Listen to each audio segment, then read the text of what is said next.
Hello and welcome back to Chronicles from a Caribbean Cubicle podcast. This is Francis Wade, and this article is based on a column that I wrote for the Jamaica Gleaner. It's entitled, Being Inspired in Public Sector Planning. As a leader in a government ministry, department, or agency, MDA, you're deeply committed to creating strategic plans that make a significant impact. However, it's easy to get caught up in bureaucratic compliance, which can divert you from making the meaningful contributions you desire.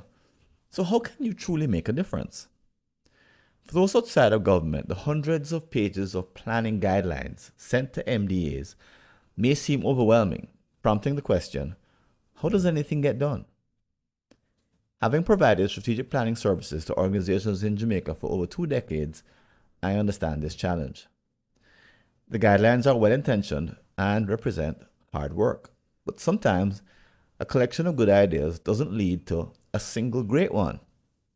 This is often the case with the instructions MDAs receive for completing their corporate business plans. As a result, it can be tempting to simply comply with the minimum requirements, especially under the watchful eye of a demanding permanent secretary. Unfortunately, this approach falls short of capturing the true power and potential of strategic planning. So as a managing director, CEO, or director general, how can you create plans that truly transform our nation's future? Here are a few strategic planning frameworks that you might not find in official documents, but can make a big difference. Engaging employees and stakeholders. Your organization's strategic plan should be more than just a document that preserves the status quo. It should serve as an opportunity to articulate a visionary future. Consider the original intent behind Vision 2030 Jamaica, conceived 16 years ago. Although there are only 5 years left to its conclusion, the inspiration it once provided has waned, overshadowed by bureaucratic processes. What remains are short-term targets that feel increasingly out of reach. But remember the initial goal, to inspire citizens with a bold vision. The framers envisioned a Jamaica that would be the top choice for everyone to live in, a transformative vision during a time of recession-induced cynicism. As a government leader, you should think beyond 2030. In your next strategic planning exercise, aim for more than just compliance. Instead, strive for a preemptive, game-changing strategic plan that stands on its own. A plan with a grand vision could help you fulfill the dreams of our citizens while attracting the best minds, the bravest souls, and the hardest workers to your cause. In other words, if your strategic plan is an opportunity to achieve great things for those in need, you're on the right path. These individuals are likely looking for a vision and turning to you for leadership. But don't stop there. Some of your employees are ready to contribute more than just the minimum. This is your chance to engage them fully.